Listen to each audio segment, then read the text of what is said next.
Hi everyone, and welcome to the Burnt Brass Homestead channel. Labor Day weekend is the celebration of social and economic achievements of labor workers. America's growth and development is a direct result of the workers or laborers. So what is Labor Day?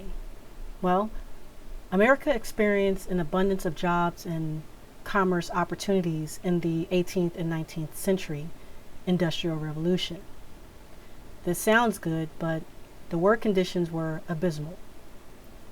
The average person worked 12 or more hours per day, 7 days a week, and these conditions were not limited to adults, as children were exposed to the same type of conditions. Then came the labor unions to assist in the fight for fair pay, better hours, and safe working conditions. Labor unions were extremely beneficial back in the day.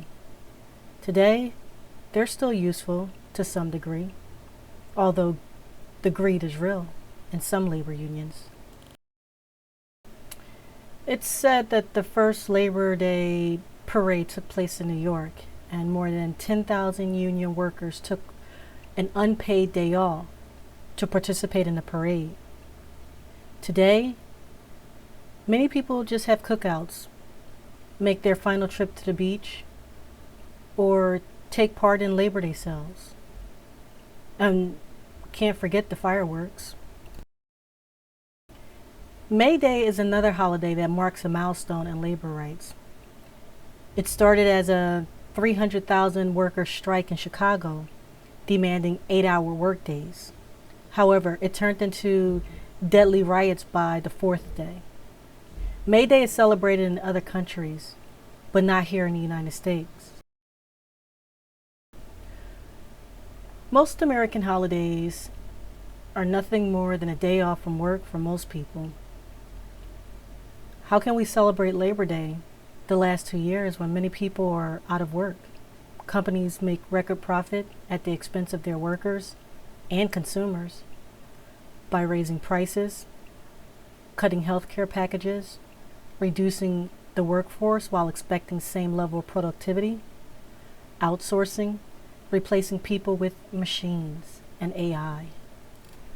There really isn't much to celebrate this Labor Day weekend, with so many retail store closing some of its locations, and companies laying off employees, such as Ford, Tesla, Noon, Robinhood, Microsoft, Netflix, Coinbase, Cars24, Better.com, BlueStacks, all laying off some of their workforce.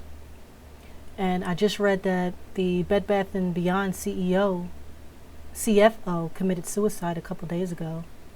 They will be closing some store locations as well as laying off 20% of its staff.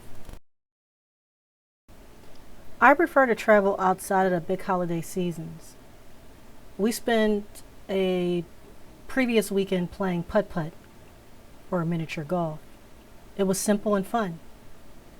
This weekend, we would rather avoid the crowds and congested roads. So while many will follow the same old Labor Day traditions, we will be here on the homestead, completing some chores, relaxing, and watching a movie. You know, family time. Oh wait, I am also taking this time to make wine for the first time. I will let you know how it turns out in several weeks. If you feel up to it, maybe you'll take the time to comment below and let me know what you did this Labor Day weekend. Thanks for watching and enjoy your Labor Day weekend.